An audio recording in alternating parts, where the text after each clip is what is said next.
them up and we Part found 2. fish inside of them, and there have been times where we've actually found an octopus. But it's all based off of lead, so hopefully when we cut yours open, yours ate something, okay? But if it didn't, sorry. So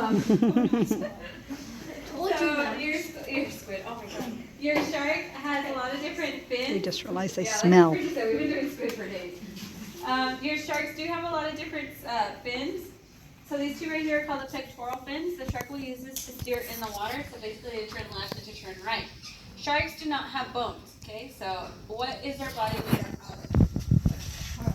Cartilage, yes. The same thing that your nose and your ears have, okay? So the sharks have no bones. That means that they have no joints, which prevents them from swimming backwards, okay? So they cannot swim backwards. So if they're swimming along, they see something they want to eat, they can't go back, so they have to do a full circle to go back to it. I'm right here. What do you want? I know nothing. So pectoral fins are those. Back here, up here, you have another fin. This is the one that people normally think of when they think of sharks. This is a dorsal fin. This is used for stability. So basically for balance, so it doesn't tip over while swimming. Back here, you have the tail fin, also known as a caudal fin, and the shark will use this to propel themselves forward through the water. You also have two other fins shown here, one on this side and there's one on this side, and these are called the pelvic fins. The pelvic fins line an opening called the cloaca, which is right here. All sharks have this. Okay? So both male and female sharks, they actually use this to dispose of solid waste. For the females, this is also where the babies come out of. Okay? So the first thing we're going to do is we're going to determine whether you have a female or a male. To do that, you will be looking at the pelvic fins. You don't need to open it up or anything. You're going to be able to tell just by looking right here. If the fins have something attached to it, it kind of looks like a finger-like projection. Those are called claspers. That means it's a male. If it does not have those, it is a female.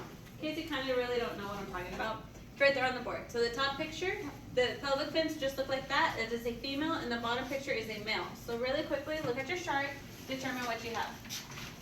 Yes? A male. Male? What do you all think? Yes.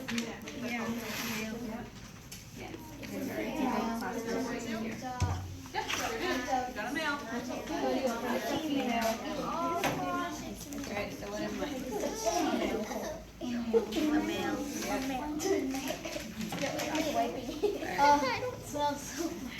Alright, so now you know how to determine that, whether you have a boy or a girl. This applies to all sharks.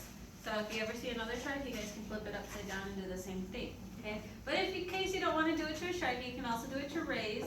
So if you ever go on one of the eco tours and they catch a butterfly ray, a stingray, electric ray, it just doesn't matter what any type of ray. So any species. You can flip the ray over, look at the pelvic fins. If it has claspers, it's a boy. If it doesn't, it's a girl.